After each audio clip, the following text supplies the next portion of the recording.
Hello and welcome back to the Atmenopause podcast, your trusted companion on the journey through menopause. I'm your host, Dr. Tabassum Inamdar, a menopause advocate and a fellow woman who might walk the same path as many of you. Our first episode had really good response from our listeners and audiences, and a heartfelt gratitude for that. In our previous episode, we highlighted the dire need for the dialogue around menopause, and today's episode is much closer to my heart. Because at every sign of sleeplessness, I question, am I? At every sweaty episode during summers, I reflect, am I? And at every teary event, I am confused if it is PMS or am I? And it's not just me. Many ladies around me, as early as in their mid-30s, at the slightest sign of anxiety, are questioning, are we there already? So let's not restrict this conversation behind closed doors. Today's episode is all about solving this puzzle.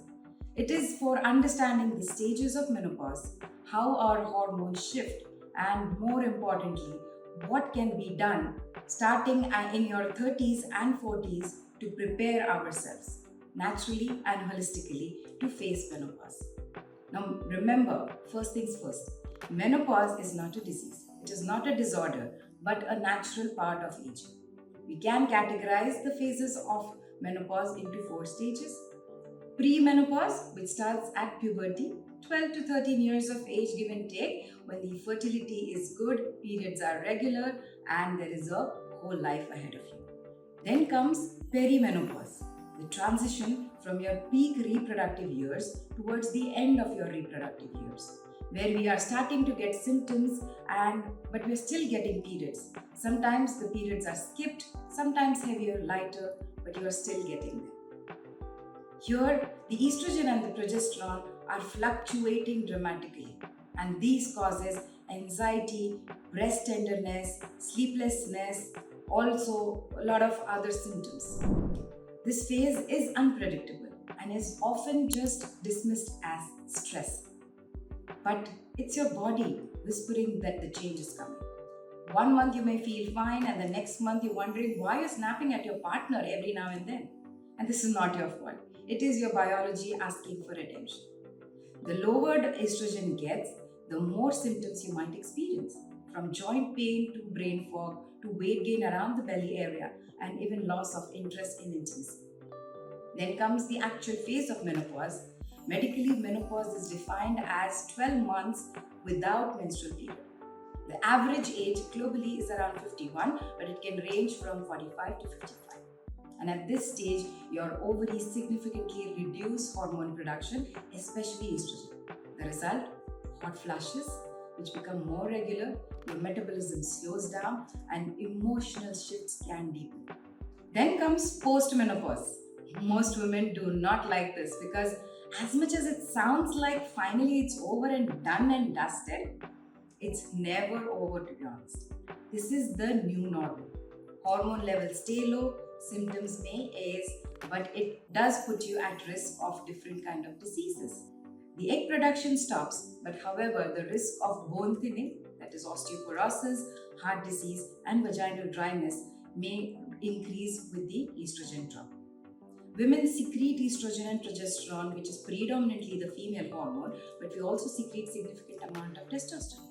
Our cells of the body have receptors to their hormones and they need to function normally. Example, the hormones work as neurotransmitter for our brain cells. So if the brain doesn't get enough of estrogen, we face sleep deprivation or sleep disturbance. This bad quality sleep starts affecting our mood and causes high irritability, which is then ignored on the long term, may lead to signs of depression. And this is where preventive health really counts. If you improve your sleep quality, you wake up refreshed and more energetic, and your cortisol levels reduce and your other hormones are better regulated. Understanding this can help us respond with kindness to ourselves. There is a lot of embarrassment associated with this, and even well-known celebrities like Naomi Watts, Drew Barrymore, and Twinkle Khanna have initially been hesitant to accept, but then gradually they came out, they owned their stories. This discomfort is because of our culture. Our culture doesn't understand it fully as to what it is like for a lady to be facing menopause. Hence, communication and education at your family and your workplace is very, very important. So I would like to say, ladies, start opening up to people around you. And to the men who are listening to us, please start observing the changes in women in your life and be supportive in these situations. Perimenopause may or may not call for significant medical help. You may want to weigh out the pros and cons about various medicines and whether or not to opt for HRT. But you can still bring about subtle changes in your lifestyle to glide smoothly through the transition. I know lifestyle changes cannot happen overnight. Changing habit is all about mindset reset. I, for one, was a night owl once upon a time. I had gotten used to the habit of studying late in the night during my college days, and I could go through a whole night without a break. But I knew in the long run this was not ideal. So I challenged myself. I set a timeline for myself that I get to watch one episode of my favorite series, if and only if I start watching it by 8:30 in the night. So the episode will finish in 30 minutes, and that gave me enough time for finishing my nightly rituals and get into my bed at 10 p.m. only to wake up refreshed by 5:30 or 6 in the morning. It is that easy, I say it from experience. So today I give you 3 simple action plans to follow through. The first one I would suggest is to start tracking your cycles, especially if you have hit 35. Second, which I gave a glimpse of in my previous episode, is to start noting down your unusual symptoms in a journal. And the third one is regards to food, exercise, and sleep.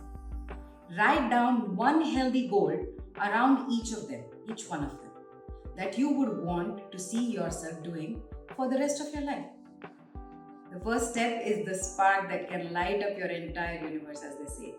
Even noticing your symptoms with compassion is a good beginning. Before we close, I want to remind you that M phase, big M, or the menopause trait, whatever you call it, menopause is not an ending. It's a powerful shift into a new version of you. Often wiser, bolder, and even more unapologetic. You're not alone, you're not broken, and this change does not have to be hidden behind silences. If you have enjoyed our episode, I encourage you to share it with your sister, your friend, or your mom. Start loading the comment section with your queries, and if you'd like more tips, recipes, or support during perimenopause and beyond, visit us at atmenopause.com. So here's me, Dr. Tabassum, signing out. Until next time. Atmenopause.com